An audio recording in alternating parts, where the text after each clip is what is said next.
Ayun, no? So, ikaw, Kuya Shane, share ka pa ng isang ano. Ayan, yung isa pang nag-viral sa akin is yung sa gulong.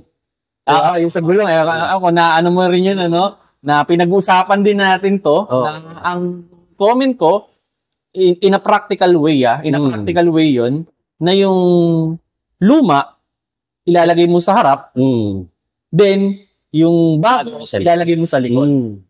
Ang dami rin nag-comment doon. Oo, pero ang lagi nilang sinasabi, paano pag pumutok yung gulong? Ako naman, nung ginawa ko yun, hindi ko inisip na puputok yung gulong. Kasi, hindi ako maglalagay ng gulong na questionable. Di ba? Kasi ang hirap Ang hirap maputok. Sino bang gusto maputokan ng gulong? Ako personally, hindi pa ako naputokan ng gulong. Bakit? Kasi lagi kong chine-check yung gulong. Kung alam ko na alanganin yung gulong, bakit ko pa yan itatakbo? Di ba? Kung ano natin. Kasi yun lang yung pinaka-pinopoint ko dito, no? Huwag niyong itatakbo ang isang gulong na alanganin. Kasi mahirap maputokan ng gulong. Kahit saang harap man o likod yung maputokan ka, may tendency gumewang pa rin yung sasakyan mo. Hindi mo makakontrol. At unfortunately, pwede ka talagang ma-aksidente. Ang pinaka-bottom line nun, yung video na yun, is yung safety na hindi ka naman umislide. Kasi sabi nga, yung harap, pwede mong i-control. Pwede mong i-manubela. Pero yung likod, hindi mo mai-steer yan. So, mas better na umislide ng konti yung harap mo than yung sa likod mo kasi mas control mo yung harap mo. Pero syempre, lagi nating sundin yung speed limit para di rin natin ma-experience yan. Ako naman, ito, masasabi ko lang doon sa mga viewers. Tinan nyo kami ni Kuya Shane. Siya yun na opinion niya. Ako, ang opinion ko iba. Kasi ako, pagka ngayon naglagay ng gulong, sa harapan. Pero, hindi nyo kami makikita magbanatan ng masasakit na salita. Kasi pwede kayong magkaiba ng opinion, pero nagpapalitan kayo, tinitingnan nyo kung sinusukat nyo ba kung yung bangka niya is mas may sense, baka mamaya, pwede kong subukan sa susunod. O diba? Kasi ako, ever since na mag-drive, hindi ko talaga nilalagay yung gulong na luma sa harap. Yung bago, yun na sa harap. So, di ngayon, dahil meron sinabi si Kuya Shane na ganyan, pwede ko ngayon subukan. Diba? Itatry ko. Kasi yung halimbawa, kung nakarinig kayo ng ganyan, babanat ka agad ng comment na. Diba? Hindi, ang ano doon, panoorin muna ng buo. Kasi minsan, pinanood nyo yung kalahati, hindi nyo inintindi yung buo. Ang ending, mali na. Sinundan nyo lang yung mga naunang comment, na ganun lang din, na pinanood lang hanggang kalahati. Minsan nga, title lang title lang. Title lang. Napapa-comment na kagad. Pero ang binasa lang is yung nag-unang comment, doon din siya nag-base, hindi niya pinanood yung buong video. Mga paps, buuin nyo yung video para makuha ninyo yung buong sense nung video. Kasi minsan, actually, sinabi ko sa dulo nun, ito ay para dun sa mga hindi nagpa-practice ng tire rotation. Kung hindi mo pinanood yung dulo, hindi mo maano na. Nagta-tire rotate naman ako, kaya magpapalitan din naman pala yun, di ba? So, yun yung ano ko dyan. Kaya nga ako, parati ko sinasabi sa viewers, alam nyo, style ko lang yan. Pero hindi ko sinasabing gayahin nyo. Hindi ko sinasabing yan din ang gawin nyo. Kasi gawin nyo kung ano yung nasa sa loob nyo. Kung gusto nyo, sa kanan nyo lang lagay yung dalawang pares na. Kung gusto nyo, nasa kanan yung harap isa, nasa kaliwa. Kasi sasakyan nyo na kami naman, kaya lang kami sumasagot ng gano'n. Kasi meron kami viewer na nagtanong. So, ang sasagot namin dyan, base doon sa experience namin. Yun. Tapos ito pa yung isang nag-viral mo rin, yung regarding sa preno. Yung drum brake, tsaka yung disc brake. Pwede yung ma-discuss mo ng konti. Kasi ganito. Alam nyo pagka tawag dito, content creator, kumisan yung mga topic na akala nyo walang manonood, kumisan yung pa yung magbabiral. So, gumawa ako ng topic kasi tinanong bakit daw maraming mga sasakyan, especially mga kotse na medyo low end.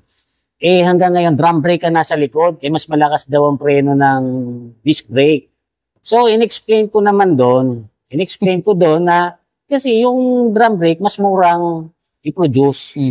Tapos, ang disc brake kasi, mas ginagamit sa harapan kasi nga, pagka pumipreno ka, yung bigat ng sasakyan napupunta sa harap, so kailangan mo ang preno mo, okay lang na kahit yung sa harap lang talaga yung ganun ang performance. Yung sa likod, pang-balance na lang siya. Pwede na yung ganyan. Ngayon, kung bibili ka ng high-end, yes, naka-disc brake. Pero kung low-end, yung ibig ko bang sabihin, okay naman yan. Hindi naman ibig sabihin na insufficient yung preno ng drum brake. Alam mo kaya siya nag-viral? Maraming mga naka-drum brake, especially yung mga truck drivers at saka mga nagda-drive ng bus o yung malalaking sasakyan. Hindi mas malakas ang drum brake, mas maganda yan sa disc brake.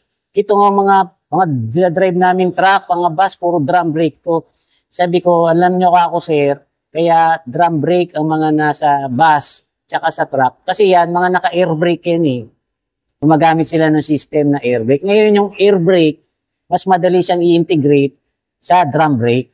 Mas madali para sa manufacturer na integrate nila yung air brake pag naka-drum brake yung sasakyan. Once naman na naka-air brake na ang isang truck, ang lakas ng preno niyan. Pag tapak mo ganyan, mapapasubsob ka talaga. Kaya sasabihin talaga ng truck driver, mas malakas yung preno ng drum brake kasi naka-air brake yun eh. Hindi katulad ng mga maliliit na sasakyan, hindi naka-air brake yan. Ano lang yan eh, yung brake booster lang. Oo nga. Kasi maliit lang naman yung sasakyan. Pero hindi ko sinasabing pangit yung drum brake. Sinasabi ko lang na yung disc brake, mas more on performance siya. Kasi sabi ko nga, sige nga, kung talagang maganda ang drum brake, bakit sa lahat ng klase ng karera, lahat naka-disc brake? F1, rally, kahit MotoGP, yung motor, lahat sila naka-disc brake. Bakit hindi sila mag-drum brake? Dati naman lahat naka-drum brake yan. Nung nagsimula ang F1, nagsimula rally, mga sasakyan yan, mga naka-drum brake. Bakit sila lumipat sa disc brake? Kasi yung disc brake is more on high performance. Tama yun. Pero hindi siya meant para sa heavy duty. Pero ngayon, ang mga truck sa Europe, mga naka-disc brake na. Pati aeroplano, commercial airplane, naka-disc brake. Hindi lang yun ha. Tingnan nyo yung mga war tank, katulad ng yung Abrams na tanke ng Amerika. Naka-disc brake yan. Pati ba yun? Naka-disc brake yan. Kasi nga, ganun ang technology. Kung alin yung mas maganda, kung alin yung mas makakaganda, yun ang ginagamit nila. Katulad sa aeroplano, hindi lang siya basta disc brake, carbon disc yung ginagamit nila. Pero hindi ko sinasabing, kasi iba kasi pag sinabi mo yung ganyang mahina, na-hurt agad yung feelings nila. Wala na. Kasi medyo, pag nagbablog kami, medyo malawak din kasi yung range. Pwedeng hindi naman applicable sa lahat. Pwedeng applicable sa lahat. Diba? Minsan, ang tinutukoy pala namin, nung ginagawa namin yung script o ginagawa namin yung vlog, ang ano lang namin, small car. Tapos syempre, pag big car na, yung mga truck na, ibang usapan naman syempre yun. Yung nga, sabi ko nga, sir, tingnan nyo naman yung binablog ko, puro tungkol sa kotse yan. Tungkol sa kotse. Tapos hindi lang mga truck. Pero sir, we appreciate yung comment ninyo. Natututuwing kami sa comment ninyo. Pero ito additional information lang dyan sa brakes, no? Yung drum brakes, normally, umaabot yan more than 100,000 kilometers bago pinapalitan. Mas matibay kasi talaga ang drum brake. Pang heavy duty yan. Yung disc brake, normally yung brakes niyan sa is mga around lang yan, mga 40 to 60,000, no? Ito additional info lang to, no? Yung Matic, mas mabilis maupod ang brake pad ng Matic kaysa sa manual. Ganun ba? Oo. Bakit? Kasi, di ba, pag Matic, preno ka ng preno. Unlike sa manual, pwede mong gamitin yung clutch mo para medyo bumagal ng konti. Oo, yun. Kumbaga, ito yung estimate ko, Naka-3 palit ka na sa Matic ng brake pad. 2 pa lang sa manual. Okay. Kita nyo, natutunan ko yan. Alam nyo kung ba't hindi alam yan? Wala kasi akong sasakyan ng Matic. Ako naman, combination kasi sa akin, no? Yan yun yung mga information na sinishare namin sa inyo na at least nagkakaroon kayo ng idea, no? Na ang sa amin, ako personally, idea lang talaga yung sinasabi namin. Binibigyan lang namin kayo ng suggestion, information. Hindi naman namin sinasabi, ito ang gawin mo.